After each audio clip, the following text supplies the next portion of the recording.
Today we are accompanied by Sadhna ma'am, who is a well-known graphic designer, a renowned web designer, and she's got a strong animation background.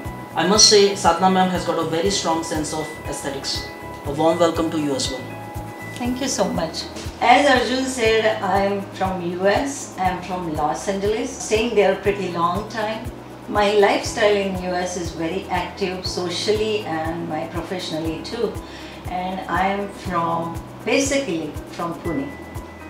Sadhana ma'am, साहित्य क्षेत्रामध्ये आपल्या आजोबांचं जे contribution आहे ते खूप ट्रेमेंडस आहे. त्याच्याबद्दल आपले डिस्कशन पण झाले.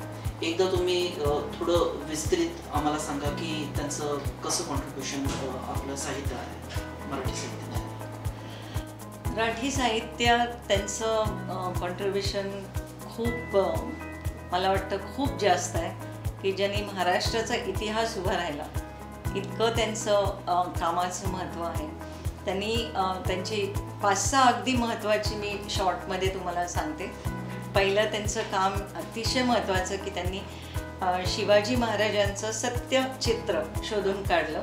त्याच्या आधी आपण 1933च्या आधी आपण एक मुसलमान राजाचं चित्र शिवाजी महाराज म्हणून वापरत होतो आणि ते त्यांनी 1933मध्ये शोधून काढलं, त्याचं रिसर्च केला, ते प्रूव्ह केलं आणि आज जे गव्हर्मेंटमध्ये सगळीकडे जी त्यांचं जी चित्र आहेत ती माझ्या आजोबांनी म्हणजे वासी बेंद्रे यांनी शोधलेलं आहे. दुसरं काम, संभाजी महाराज अतिशय त्यांचं चरित्र वाईट होतं असं सगळीकडे आधी बोललं जायचं 1960च्या आधी. आणि 1920 पासून वासी बेंद्रे यांनी संभाजी महाराज यांच्या चरित्रावर काम केलं, 40 वर्ष काम केलं आणि 1960मध्ये यशवंतराव चव्हाणांच्या हस्ते तो ग्रंथ, ते चरित्र चं प्रकाशन झालं आणि त्याच्यात संभाजी महाराज म्हणजे त्यावेळी प्रवाहाच्या विरुद्ध ते पोहले आणि त्यावेळी संभाजी महाराज अतिशय शूर, वीर, पराक्रमी असे उभे राहिले आपल्या महाराष्ट्रासमोर. तिसरं काम, संभाजी महाराजांची समाधी एक कुठेतरी तुळापूर का कुठेतरी दुसरीकडे होती असं सगळ्यांचं इतिहासकारांचं म्हणणं होतं. ते त्यांनी प्रूव्ह केलं आणि यशवंतराव चव्हाणांच्या हस्ते समाधीचं वडू बुद्रुकला आहे. हे आज खूप मोठ्या प्रमाणात तिथे लोक येतात, संभाजीप्रेमी येतात आणि खूप मोठ्या प्रमाणात बलिदान दिन साजरा होतो. महाराष्ट्र काय, भारत देशातली लोक तिथे येत असतात.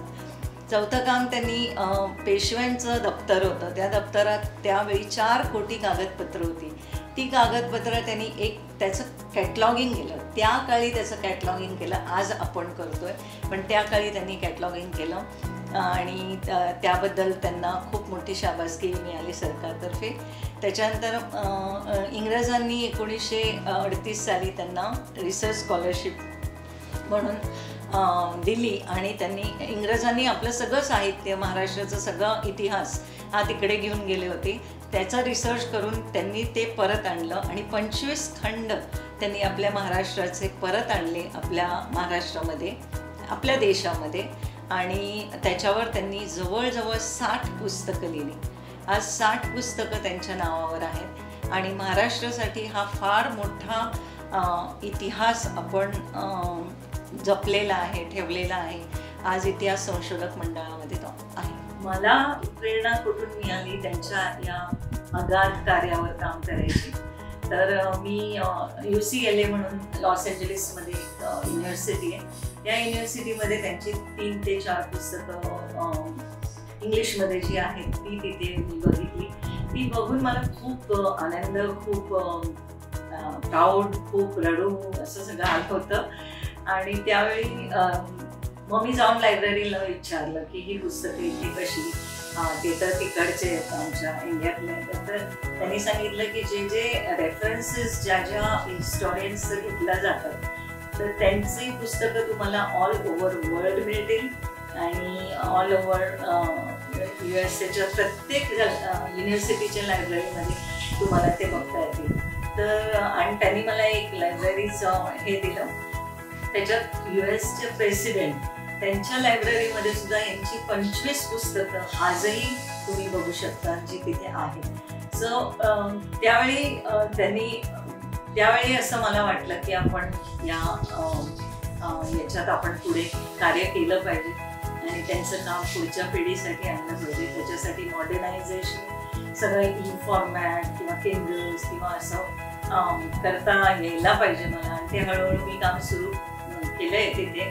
पण जेव्हा मी इथे येईन तेव्हा मला जसा आमचा पूर्वीचा वाडा होता पुण्याचा तसा किंवा आत्ताही माझ्या घरात तिथे जी शांतता, जे सगळं एक नेचरशी कनेक्शन आहे, तर तिथे जी क्रिएटिव्हिटी डोक्यात येते ती असं ह्या आता पुण्याच्या ह्याच्यात नाही येऊ शकत. आणि त्यामुळे हे वारीवना जे कनेक्शन माझं झालंय ते मला असं वाटतं की तिथे बसून माझ्या म्हणजे वासी बेंद्रेंचं एवढं मोठं काम मला पुढे न्यायला खूप मदत होईल.